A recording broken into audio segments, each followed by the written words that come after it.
The Glass Corridor, a contemporary drama. Act I, The Fracture. The hospital corridor smelled faintly of antiseptic and rain-soaked clothing. The rain had followed people in, clinging to their coats, dripping onto the white tiles that stretched endlessly down the hall. At the far end stood a set of glass doors, closed now, but beyond them the city lights glimmered like faint stars, cold, unreachable. Daniel sat on a stiff plastic chair, his hands clenched so tightly that his knuckles were pale. He had not spoken in nearly an hour. His sister, Clara, paced back and forth, her heels clicking against the floor. Every time she reached the glass doors, she turned sharply and strode back as though the act of pacing itself might hold the world together. They said critical but stable, Clara muttered. Critical but stable. What does that even mean? Stable sounds good. Critical sounds, her voice broke, and she bit her lip until it reddened. Daniel didn't answer. He couldn't. Words felt useless, brittle things. His father lay behind those walls, a machine breathing for him, wires threaded through his skin. What could words possibly do against that? Clara stopped pacing and looked at him. You haven't said a word. Oh. Daniel lifted his eyes, and for a moment there was fire in them. What do you want me to say? That it's fine, that Dad will walk out of there and we'll laugh about this in a week. He won't. You know he won't. Oh. The words struck Clara like stones. She turned away sharply, staring at the sterile hallway. For a long moment, the only sounds were the distant hum of machines and the rhythmic squeak of nurses' shoes. Scene 2, Ghosts of Glass. When visiting hours finally ended, they didn't leave. Instead, they pressed their foreheads against the glass partition that looked into the intensive care unit. Their father, James Whitmore, once a man of deep laughter and steady hands, looked impossibly small now. A thin tube curved into his throat. The rise and fall of his chest belonged to the ventilator, not to him. Daniel whispered almost to himself. Do you remember when he used to take us hiking? The cliffs near Brighton. He'd walk ahead, pretending he wasn't afraid we'd fall behind, but I could see it in the way he'd keep turning back. Oh. Clara nodded. He carried us both once. Do you remember? You twisted your ankle, I refused to move, and he just picked us up like we weighed nothing. The silence afterward was heavier than the memory. Both siblings pressed their hands against the glass, as though touch could pass through it. Act II fragments. 3 days passed. Rain persisted. Neither Clara nor Daniel went home, not really. They drifted between the cafeteria, the waiting chairs, and the ICU window. Their lives shrank to the size of this building. Outside, the world went on, trains ran, people fell in love, arguments sparked in kitchens, but for them, time was a suspended breath. One evening, Clara found Daniel standing alone near the glass doors again. His reflection stared back at him, fractured by the faint streaks of rain. He signed the papers, Daniel said without turning. His voice was flat, but Clara felt the weight of it. Last year, advance directive, he doesn't want to live on machines. The words clawed at Clara's chest. You're lying. I'm not. Then we fight it, we challenge it. Oh. Daniel finally turned, his eyes raw. Fight who? Clara, the doctors, him. He made a choice. The corridor between them stretched like an unbridgeable canyon. Clara's breath quickened. She pressed a hand to her mouth. No, he didn't mean it. He didn't know it would be now. Daniel took a step closer, but the look in her eyes stopped him. You think I want this? His voice cracked. You think I want to unplug him? He's my father too. Clara shook her head violently. No. You've already decided. You've always been like this, cold, logical, hiding behind rules. You never fought for him, not when he lost his job, not when Mom left. And now you want to let him go because a piece of paper tells you to. Her words were daggers, and once spoken, they could not be taken back. Daniel recoiled, then slowly turned away, his face hidden.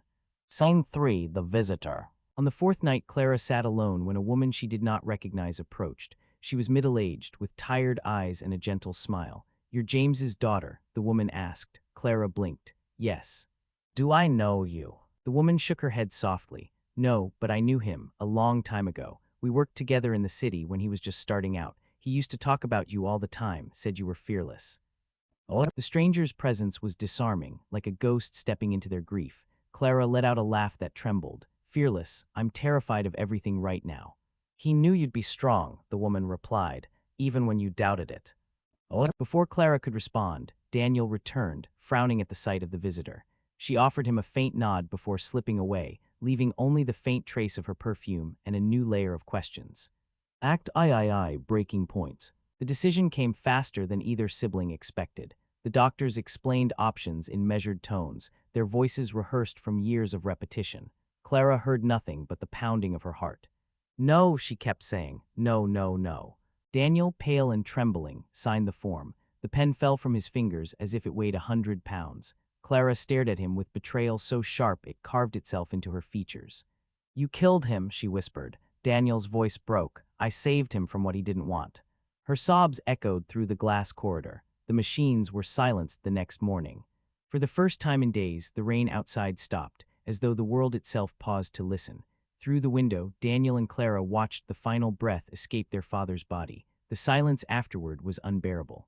Clara collapsed into the chair, burying her face in her hands. Daniel stood rigid, his hand pressed against the cold glass, his reflection staring back at him, fractured and hollow. Act IV, Aftermaths. The house smelled different without him. Dust gathered on the bookshelves, and the air seemed colder, as though some vital flame had been extinguished. Daniel and Clara returned together after the funeral, but moved like strangers through the rooms.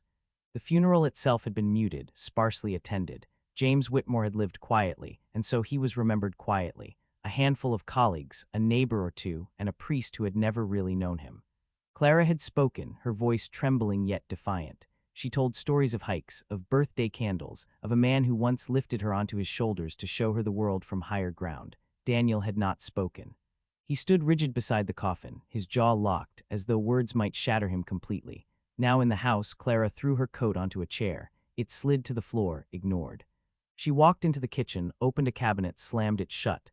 "You didn't even say anything," she said finally, her voice rising. "Not one word. At his funeral, you just stood there." Oh. Daniel set his suitcase down by the door, rubbing his forehead. "What was I supposed to say? That I killed him? That's what you think anyway." Her eyes burned. "I think you signed his death, and you couldn't even honor him with words." Oh. The silence between them pulsed like a wound. Scene 2, the photograph. Later that evening, Clara wandered into the study. Dust clung to the blinds, but the desk remained neat, as though James might walk in at any moment to sit, write, and sip his tea. On the desk lay a single photograph in a frame. It showed James with both children when they were younger. Daniel, about 12, smiled awkwardly at the camera. Clara, 7, clung to their father's arm with radiant joy. Clara picked up the photo, her fingers trembling. She remembered that day, a picnic near the cliffs. Their mother had been there too, though she wasn't in the picture. Within a year, she'd be gone. Daniel appeared in the doorway, watching. His voice was low. "He kept that picture on his desk for years." Clara didn't look at him. "Do you remember that day?" He nodded. "I remember Dad burned the chicken, and we had to eat bread and apples instead." Oh. A faint laugh escaped her throat despite herself. Then the memory shifted, and her face hardened again. "And now he's gone because you." Clara, Daniel's tone was sharp. "You think I wanted this. You think it doesn't rip me apart every time I close my eyes." He didn't want to stay hooked to machines. That wasn't him anymore. She placed the photograph back on the desk, carefully, as though it might break. "Then maybe I wanted to be selfish. Maybe I wanted him anyway." Act V, strangers in the same house. For 3 weeks they lived together in the house, each moving like ghosts. Clara took the upstairs bedroom. Daniel slept in the guest room. They avoided each other during the day, yet the silence of the nights pressed them together like bookends. One night, Clara heard Daniel moving around in the kitchen. She patted down barefoot, finding him standing by the window, pouring whiskey into a glass. "You don't drink," she said flatly. He didn't look at her. "I do now." She crossed her arms. "That won't help." Oh. He downed the glass anyway, his jaw tightening. "Neither will screaming at me every day." The argument that followed was quiet but brutal, the kind made of sharp whispers so the walls wouldn't echo.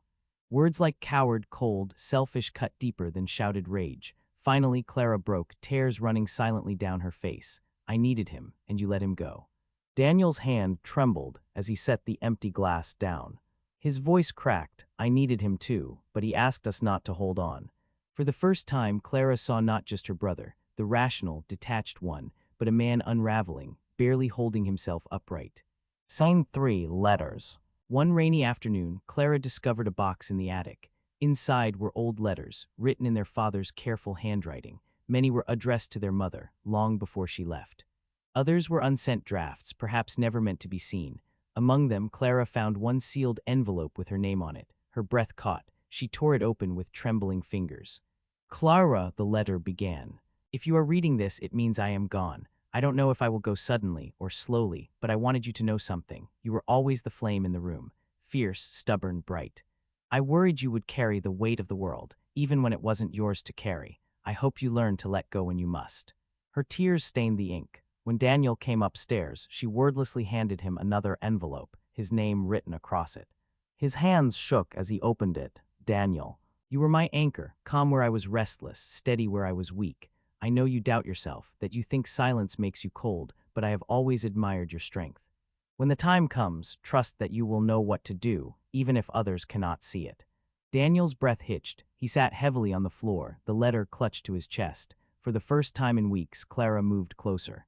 She sat beside him, their shoulders brushing. No words were spoken, but the silence felt different, less like a wound, more like a fragile thread binding them together. Act VI, The Return. The following week, their mother appeared. It had been nearly 15 years since she'd walked out, leaving James to raise the children. She looked older now, her hair streaked with gray, her face lined with years of absence.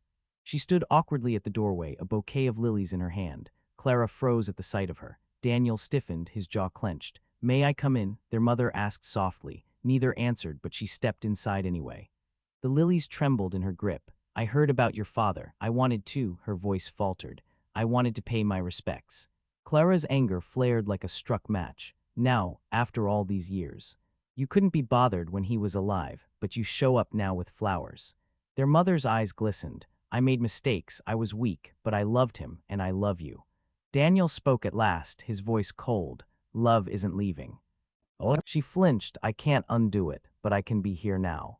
The confrontation stretched late into the night. Old wounds ripped open, accusations hurled, tears spilled. Yet beneath it all lay the faint, unspoken truth. They were all broken by James's absence in different ways. By dawn, Clara sat at the table, exhausted. Their mother reached across, placing a tentative hand over hers. Clara did not pull away. Daniel watched silently, his face unreadable. Act VII, The Will.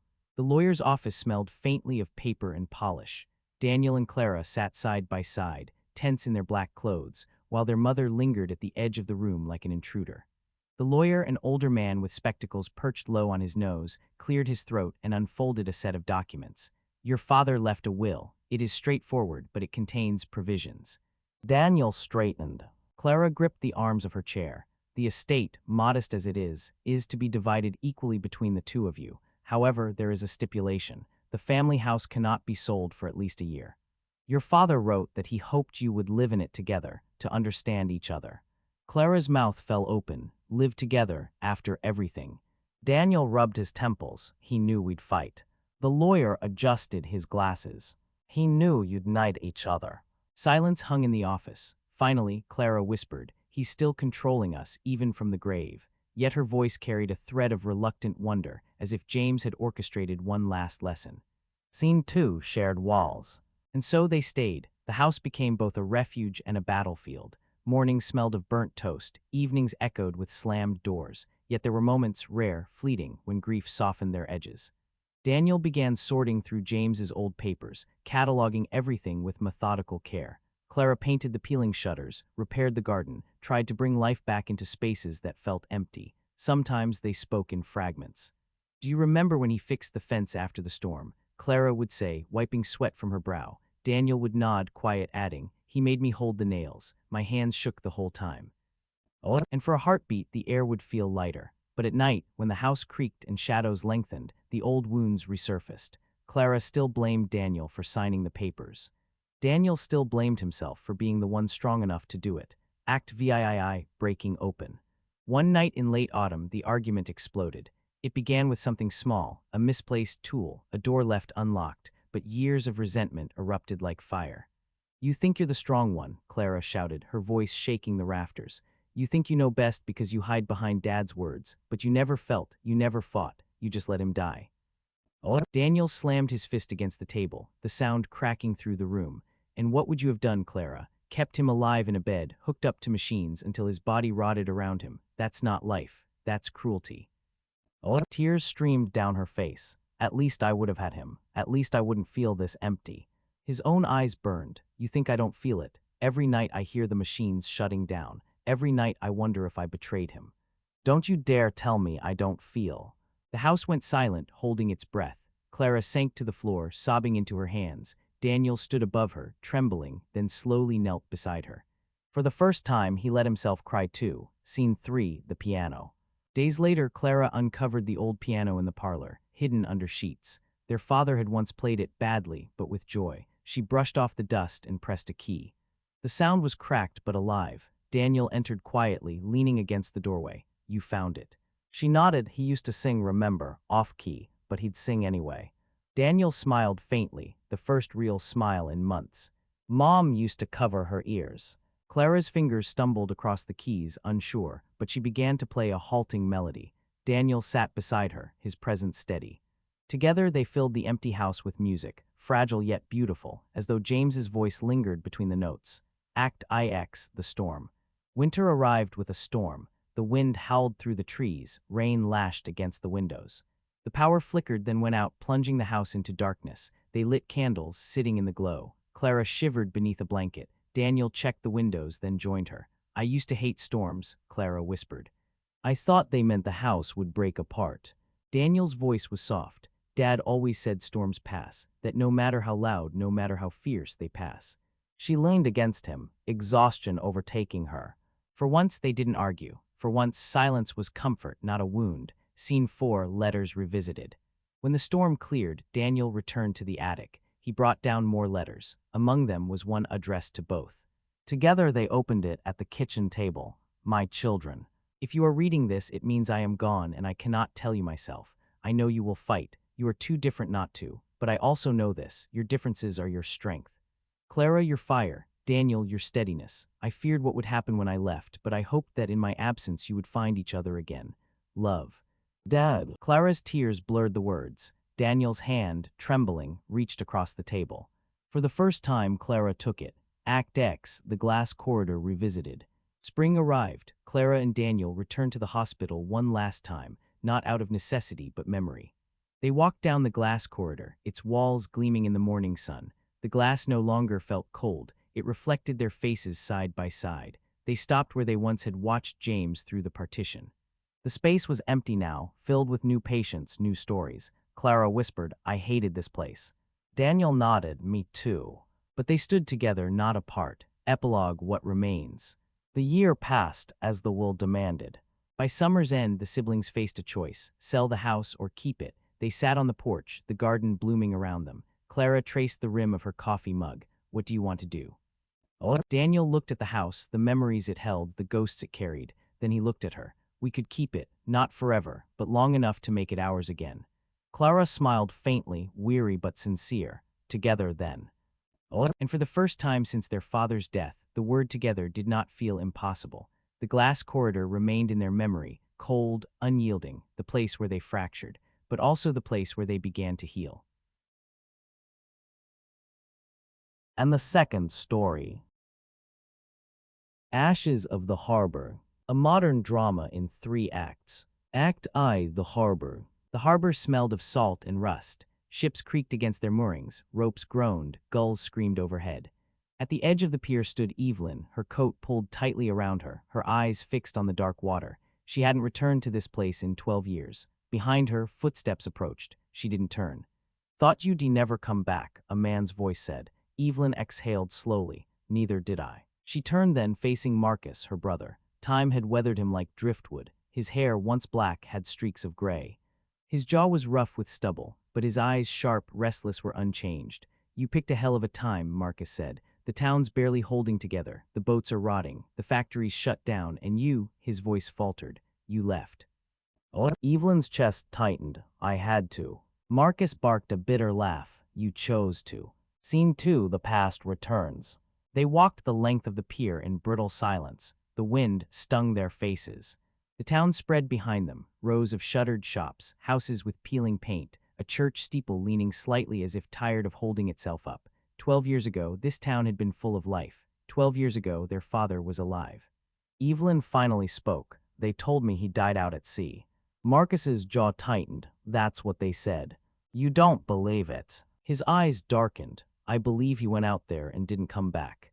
Whether he drowned, whether something else happened, no one bothered to ask. They just buried an empty coffin and called it done." Evelyn's stomach churned. She remembered that day, the townsfolk gathered, the priest's hollow words, her mother's silent tears. And the anger that burned in Marcus's eyes even then, a fire that had never gone out. Act II, the house.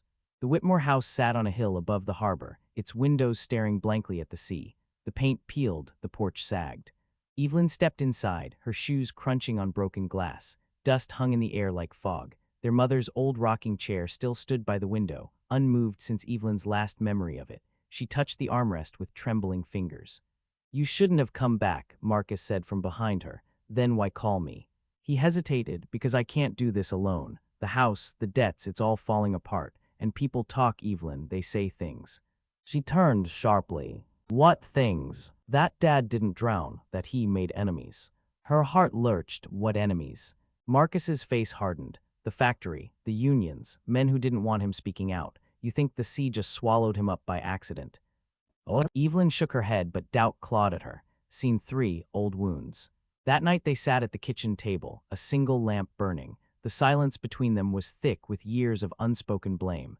"You ran," Marcus said suddenly. "When he died, when Mom fell apart, you just packed your bags and left me here to pick up the pieces." Evelyn's throat ached. "I was 17. I couldn't breathe in this town. I thought if I left, I could escape it. And I stayed." His voice cracked. "I stayed, Evelyn. I buried Mom. I worked the docks until my hands bled. And every day I watched that water, waiting for a ghost that never came." Tears burned Evelyn's eyes, but she forced them back. "I didn't know how to stay. You don't understand." Marcus leaned forward, his face hard. "No, you don't understand what it's like to be abandoned twice, first by him, then by you." The words cut deep.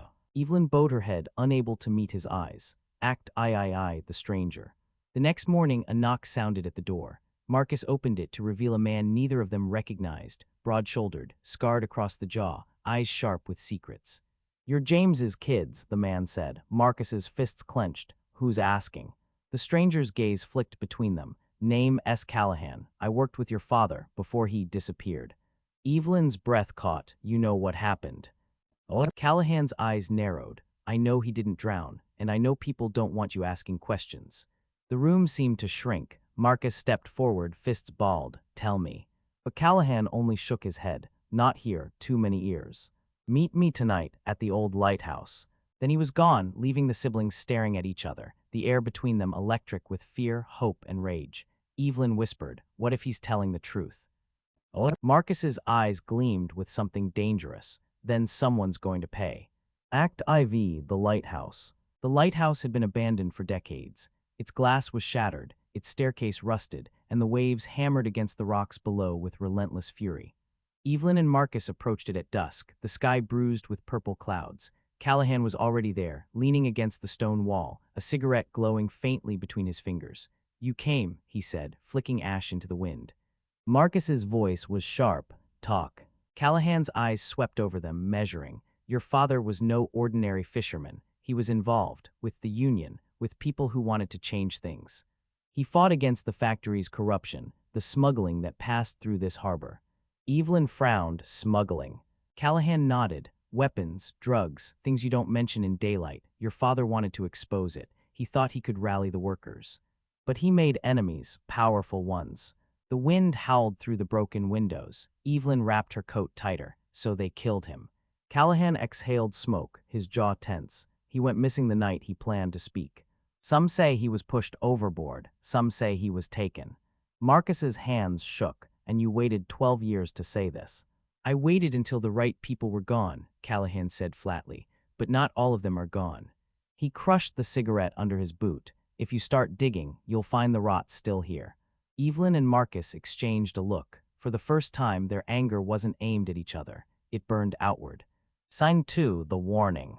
The next day, whispers spread through the town. Strangers lingering at the dock, eyes following Evelyn when she went to buy bread, a car idling too long outside the house. Marcus grew restless. "They know we talked to him." Oh. Evelyn tried to stay calm. "We don't even know if what he said is true." But that night a brick crashed through their window, scattering glass across the kitchen floor. A note was tied to it. "Stop asking. Let the dead stay dead." Clara's heart pounded as she read the words aloud. Marcus snatched the note and crumpled it in his fist. "Cowards," he spat. "They think they can scare us." Evelyn's voice trembled. "Maybe they can." Oh. Act V, Old Friends, Old Lies. Desperate for answers, Evelyn visited the church, hoping the priest might remember something from that time. Father Hensley, older now, greeted her with a smile that faltered when he saw her face. "You're James's daughter," he said softly. "Yes," she whispered. "I need to know what happened." The priest's expression darkened. "Some truths are heavier than silence, child." "But silence killed him," she pressed. "Please."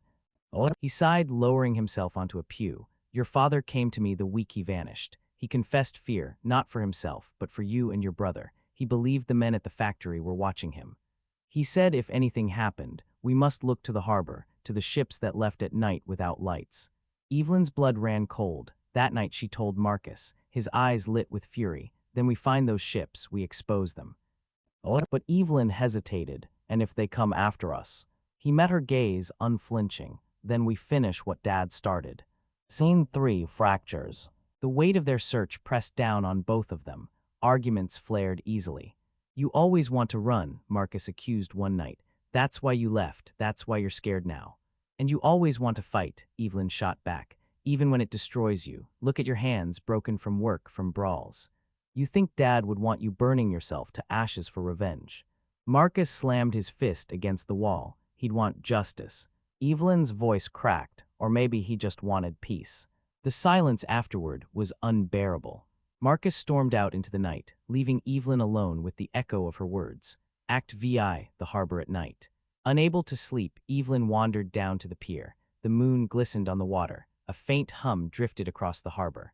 Then she saw it, a ship slipping silently out to sea, no lights, no markings. Her breath caught. Father Hensley's warning echoed in her mind. Suddenly, footsteps approached behind her. She spun. Callahan emerged from the shadows. "You shouldn't be here," he said sharply. "You knew," Evelyn whispered. "The ships, the smuggling, you knew." Callahan's face was hard. "I told you enough. If you keep digging, you'll end up like him." She trembled. "Then tell me, was it them? Did they kill my father?" His eyes flickered, torn between truth and fear. Finally he muttered, "Some men don't come back from the sea, and some are never meant to." Before she could press further, Marcus appeared, fury blazing.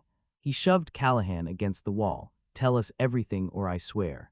"Stop," Evelyn cried, pulling him back. Callahan straightened, fixing them with a cold gaze. "The sea doesn't forgive, neither do the men who rule it. If you keep chasing ghosts, you'll drown in the same water." Then he vanished into the darkness. Scene 4, Ashes. Days blurred, tension gnawed at the siblings, but neither could let go. Every conversation circled back to the same question. What happened to their father? Finally, Marcus slammed his fist on the table. "If no one will tell us, we'll force them. We'll go to the factory, to the docks. We'll drag the truth out of them." Evelyn's stomach turned. "And if it kills us?" Marcus met her gaze with a terrible calm. "Then at least we'll know." Outside, the sea roared, swallowing their words into the night. Act VII, the factory. The factory loomed over the harbor like a skeleton of steel and glass. Its smokestacks no longer breathed, but the walls still reeked of oil and sweat. Marcus and Evelyn crept through the rusted gates at midnight, flashlights trembling in their hands. Inside, echoes of the past clung to every surface, the clatter of machines long silenced, the shouts of men who had once worked here side by side with their father. Evelyn's whisper trembled. "Why here?" Marcus's jaw was tight. "Because this is where it started. This is where they watched him." They moved deeper. Papers lay scattered across a desk, yellowed with time. Marcus rifled through them, his breath quickening. "Look. Receipts, shipping manifests. Strange symbols scrawled in margins. Dates matching the week their father disappeared." Evelyn's heart pounded. This proves he was right, the smuggling. Suddenly, a voice echoed from the shadows. "You should have stayed away." A figure stepped into the light. Callahan seen too, the betrayal. Marcus's fury flared. "You knew. You've been stringing us along." Callahan's face was grave. "I warned you, but you kept pushing." Evelyn's hands shook. "So tell us, was it you? Did you kill him?" Callahan's expression hardened. "No, I respected your father, but he didn't listen. He thought the truth would save this town. He didn't understand. Truth doesn't matter when men with guns and money hold the ropes." Marcus lunged, grabbing him by the collar. "Tell me who." Callahan shoved him back. His voice dropped to a rasp. "The Harbor Syndicate, the ones who own this factory. He crossed them. They made sure he never came home." Evelyn's breath caught. "Then where is he? What did they do with him?" Callahan's eyes flickered with something like shame. "The sea, always the sea." Marcus roared, striking him. Callahan staggered but did not fight back. "You can kill me if you want," he spat, blood on his lip. "It won't bring him back." The silence that followed was unbearable. Act VII, the decision. Back at the house, Evelyn and Marcus argued late into the night. We have proof, Marcus insisted, slamming the papers on the table. We can take this to the police, to the press. Evelyn's eyes burned. And what then? Do you think anyone cares? The factory's closed. The syndicate's moved on. All we'll do is paint a target on our backs. Marcus's voice cracked. I can't just let him vanish. I can't live with that. And I can't lose you too, she whispered. The words hung between them like a fragile bridge. For the first time, Marcus faltered. His fire dimmed just for a moment, enough for grief to seep through. Evelyn reached across the table, taking his hand. We don't need vengeance. We need to survive. That's how we honor him, by living. Scene 3, The Fire. 2 nights later, the factory burned. Flames clawed at the sky, painting the harbor in red. Sirens wailed, people shouted, but the building collapsed in on itself like a dying beast. Evelyn and Marcus watched from the pier, the heat licking their faces. Marcus muttered, "It's over." Evelyn shook her head. "No, it's buried. There's a difference." No one ever claimed responsibility for the fire. Some whispered it was an accident. Others said it was the syndicate, erasing the last traces of their crimes. Marcus never admitted anything, but Evelyn noticed the burns on his hands. Act IX, the choice. Spring came. The sea was calmer, but the scars of winter remained. Evelyn packed her bags. "I'm leaving again," she told Marcus. Her voice was steady this time, not guilty, not broken, but not running. "I've carried this